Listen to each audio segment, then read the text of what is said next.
Hi everyone, I hope you're doing very well. My name is Juan and welcome back to another book review. So today we're going to talk about the great dystopian novel Brave New World by the English writer Aldous Huxley.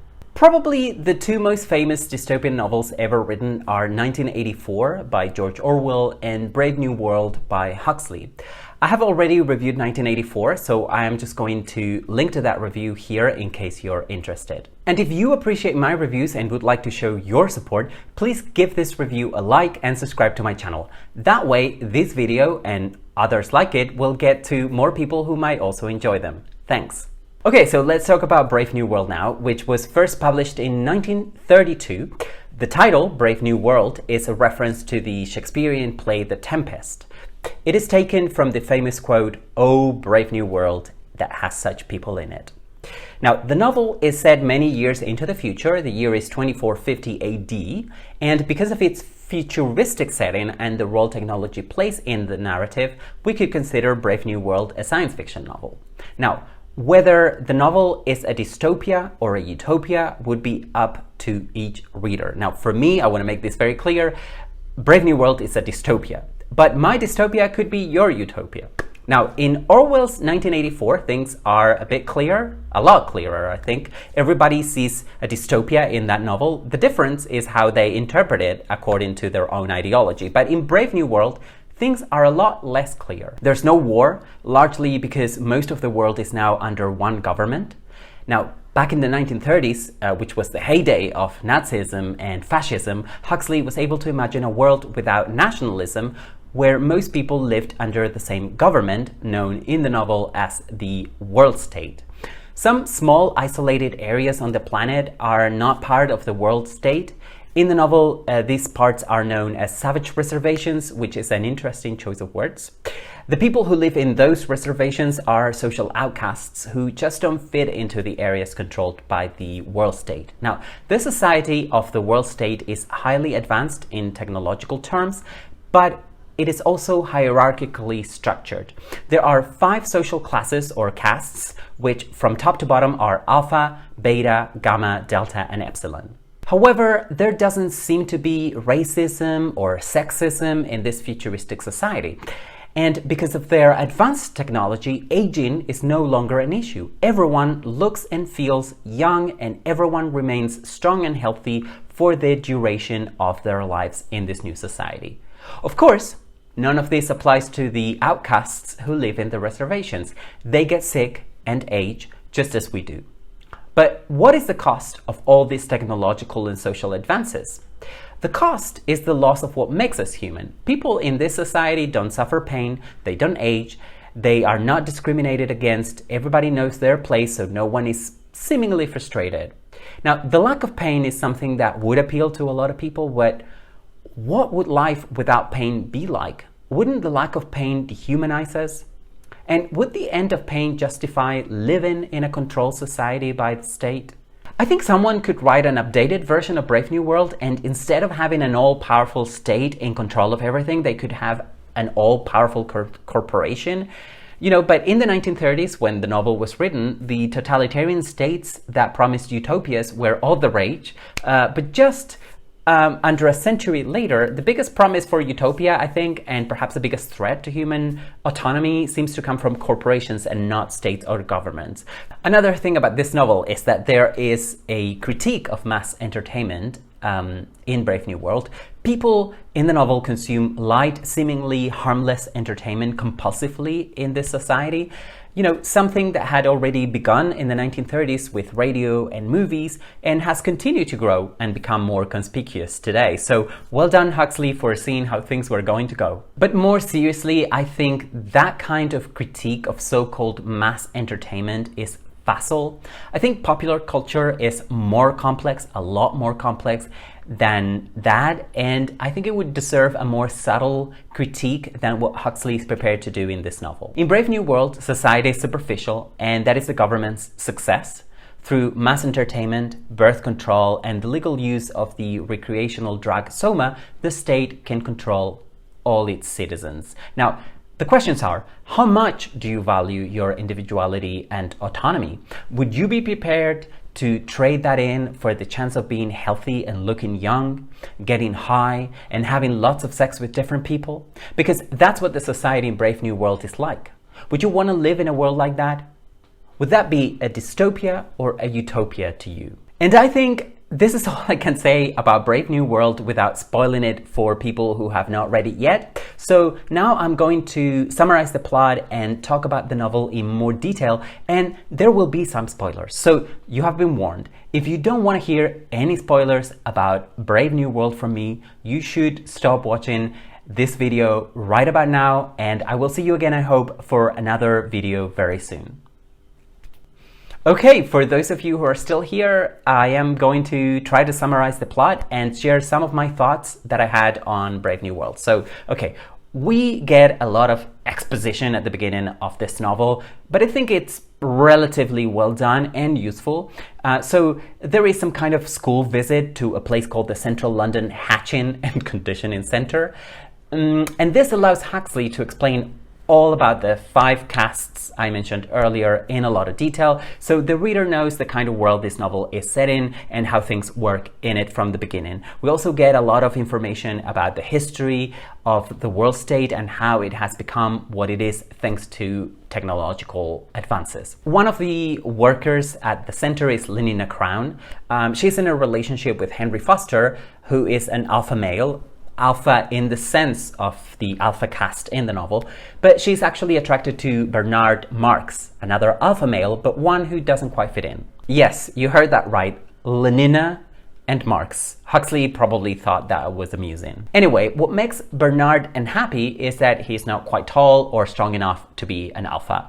So I guess that not everyone is happy in the world state after all. Bernard wants Lenina to go with him on a trip to a savage reservation, and she agrees to do that. When they get permission for their research trip, remember they are scientists, Bernard and Lenina go from England to the savage reservation in New Mexico.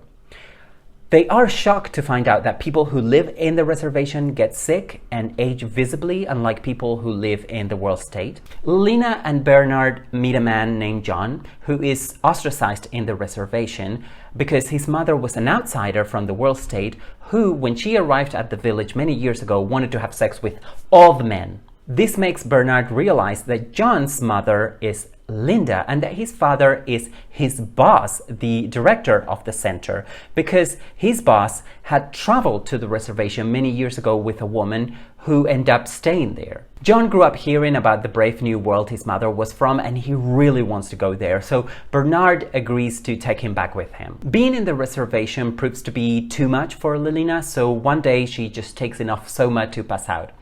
In the end, however, Bernard, Lenina, John, and his mother, Linda, all go back to the world state. When they get back there, Bernard introduces John and Linda to everyone, and the shame of having fathered a child makes the director resign. He's just embarrassed in front of everyone. However, John becomes something like a local sensation or a circus freak because he's seen as exotic due to the fact that he was born and lived in a reservation. But soon John grows disturbed by the society that he had previously idealized. John happens to be attracted to Lenina, but he will not have sex with her, as she and anyone else would expect him to do in the world state. Because there, everyone has sex with each other, and far from being a social stigma, it is considered perfectly normal and even expected of people to engage in that sexually promiscuous behavior. Bernard himself also attracts a lot of positive attention because he was the one who brought John over. Now, this translates into a lot of sex with different women for him and also the possibility of hosting important people. But most of those big important people only get close to Bernard because they hope to meet John. But one day, John refuses to meet some important guests, and Bernard's status suffers consequently because of it. Now, John and one of Bernard's colleagues, Helmholtz, become friends. But John's strange ideas about love and marriage seem ridiculous to Helmholtz. You see, John was raised on reading Shakespeare, which explains the title of the novel, so his ideas about society mainly come from those plays and are in so many ways the opposite of how society in the world state works, to the point of seeming comical or incomprehensible to people like Helmholtz or Lenina. And talking about Lenina, she gets progressively more obsessed with John. So one day she takes Soma and tries to seduce him, but just to no avail. Now, their worldviews are just not compatible. They come from different worlds, really. So, she stands no chance with him. Later, however, John's mother, Linda, dies because she's old, and after her death, John tries to convince a group of Delta clones who are getting their Soma ration to revolt and throw away the drug.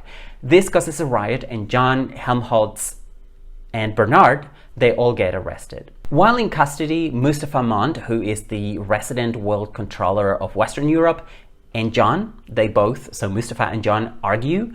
For John, the world state dehumanizes its citizens, but Mond claims that what matters is stability and happiness, and that is something that the world state has finally achieved. Sure, there may be no art or religion, but society is all the better for it, according to Mond. But to John, life is just not worth living without art or religion. Mond decides to exile Bernard and Helmholtz to different islands so they cannot stay in touch, and he gives John the chance to go to the islands as well, but John decides to instead go to a quiet lighthouse in the countryside. There he keeps a little garden and self-flagellates to purify himself. This, as you can imagine, attracts a lot of curiosity, and many people go to see him self-flagellate. One day, Lenina shows up, and somehow an orgy takes place in which John also participates. The following morning, John hangs himself. And that is the end of the novel. So the outsider, John, hated that society, but he decided to stay, probably because he didn't belong anywhere else either. I mean, he didn't belong in the New Mexico reservation either. So he tried to resist submitting himself to the new society, but in a moment of weakness, he did submit, and he just could not live with himself after that. That is why the novel ends with suicide. Lenina's utopia ultimately was John's dystopia. A society of conformist uniformity, extreme consumerism, eternal youth, no strings attached, free sex for everyone, where people are pretty much always high on drugs. Does that sound like a utopia or a dystopia to you? What are the similarities between the world state and places like, I don't know, the USA or the European Union? The lack of religion might seem appealing to some people, mostly because no religion would mean the end to a lot of unnecessary human conflict and war, but there is actually one religion in the novel, or rather something that has replaced religion or the need to have one, and that is Soma, that recreational drug that people take all the time in the novel. In the world state, everything is superficial. There is no possibility for a deeper connection between people.